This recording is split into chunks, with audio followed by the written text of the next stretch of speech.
So there's a diverse range of art societies at UCL. Most of them are performing art societies like drama, comedy and musical theatre. Throughout the year they are mainly putting on shows, so they need space for rehearsals and then space to perform those shows, but they're also running weekly workshops, whether it be acting, dance workshops, sketch writing. They're also doing socials every week, writing workshops, those kind of things.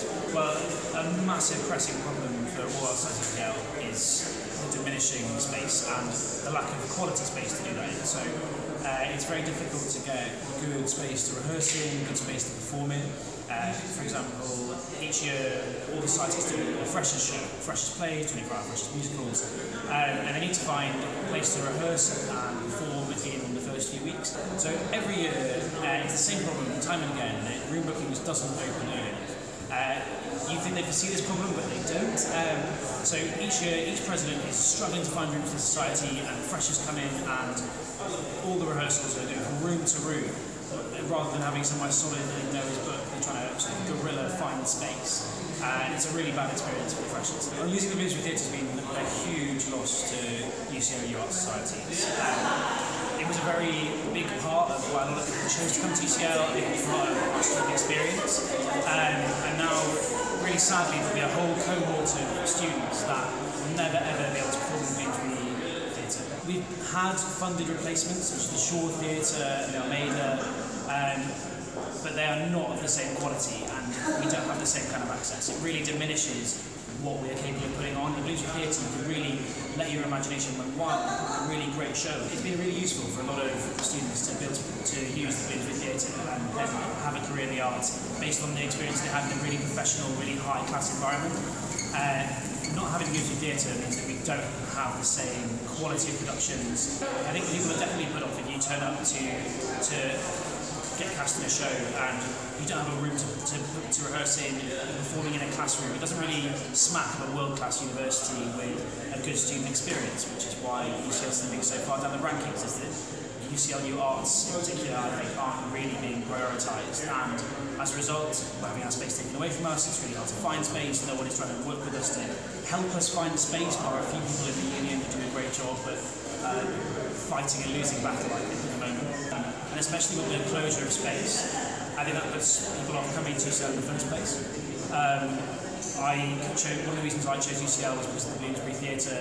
Other people had seen shows in the garage before they applied to UCL, and now it's all gone. And despite the fact that the promised garage placement wasn't happening, and the Bloomsbury seems to drag on and on and on with more delays to reassess the situation, which seems to be a waste of time when it's very clear that there's a really big demand just to get the theatre up and running to the same standard as before.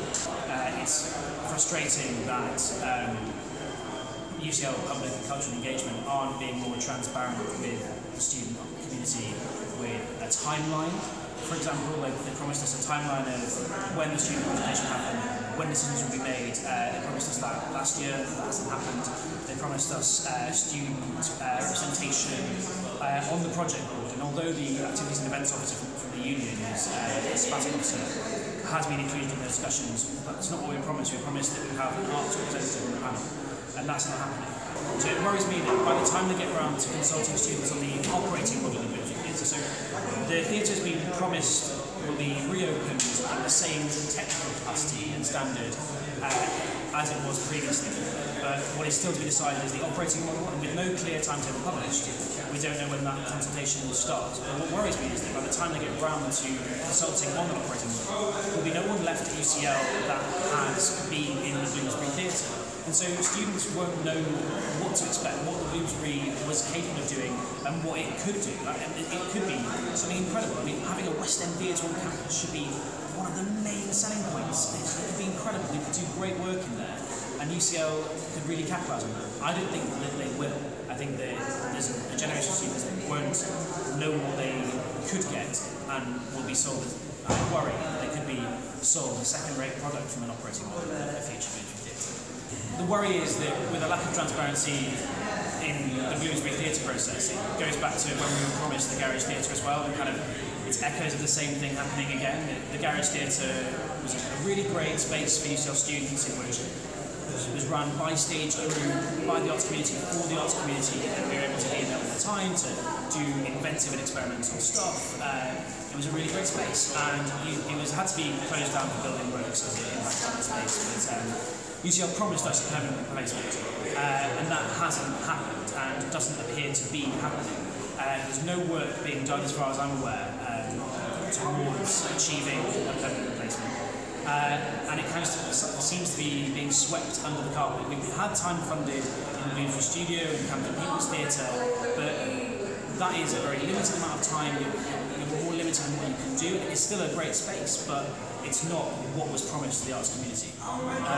It means that more and more we have to perform shows in classrooms, or go and find external venues in London.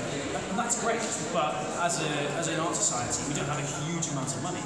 And the longer that we can't use our own theatre, the more money we spend, the more unsustainable it gets to go on shows at UCL. I was president of UCLU Drama Society last year, and I'm involved this year as another president. And I'm watching the president this year go through the exact same problems and trials that I had to go through.